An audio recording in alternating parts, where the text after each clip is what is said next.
నమస్కారం అందరికీ. అందరూ ఎలా ఉన్నారు? బాగున్నారా? ఈరోజు అయితే ఒక మంచి వీడియోతో మీ ముందుకైతే వచ్చాను. నేను చికెన్ కర్రీ ఈరోజు చపాతీ అయితే చేశాను. ఆ వీడియో రెసిపీస్ మీరు చూస్తూ కూడా నేను చెప్పిన ఒక స్టోరీ మీరు వినండి.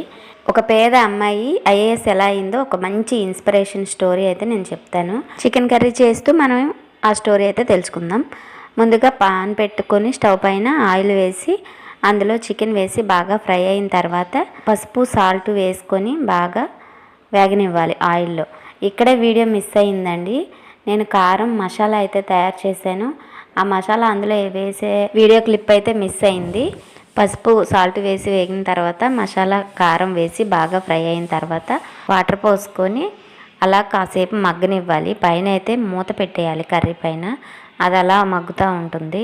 ఈలోపు మనం ఐఏఎస్ అమ్మాయి స్టోరీ చెప్పుకుందాం. తను లక్ష్మి అనే ఒక పేద అమ్మాయి. తన తండ్రి కూలి పని చేస్తూ కుటుంబాన్ని పోషించేవాడు. తన తల్లి కూడాను ఇంట్లో పని చేసుకుంటూ కుటుంబానికి ఆసరాగా ఉండేది. అయితే ఒక్కొక్క టైంలో వాళ్ళకి పస్తులు కూడా ఉండేవి. ఆహారం కూడా సరిగా ఉండేది కాదు. కానీ తను మాత్రం చాలా బాగా చదివేది. తన మనసులో ఒక కళ అయితే ఉండేది. ఎప్పుడూ కూడా ఐఏఎస్ అవ్వాలనే కోరిక ఉండేది లక్ష్మికి. తన టీచర్ పిలిచి, లక్ష్మి నువ్వు ఏమవుతావు పెద్దయ్యాక అని అడిగింది. నేను ఐఏఎస్ అవ్వాలని అనుకుంటున్నాను టీచర్ గారు అని చెప్పింది. కానీ తన తోటి విద్యార్థులందరూ హేళనగా నవ్వారు. కానీ అదే పట్టుదలతో వాళ్ళు హేళనగా అయితే నవ్వారు. నేను ఎలాగైనా సాధించాలనే తపనతో బాగా చదివేది. తన తల్లికి సహాయం చేస్తూ గవర్నమెంట్ లైబ్రరీలో తను గంటలు ఉండి చదువుకుంటూ ఉండేది.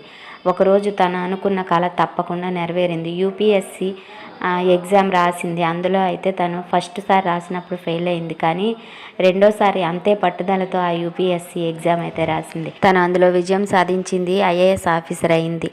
ఎవరైతే తనని హేళన చేసి మాట్లాడి నవ్వారో వాళ్ళే ఇప్పుడు గొప్పగా నా స్నేహితురాలు ఐఏఎస్ ఆఫీసర్ అయ్యారని గొప్పగా చెప్పుకుంటున్నారు. తల్లిదండ్రులు గర్వపడేటట్లుగా తను అనుకున్న విజయాన్ని సాధించింది.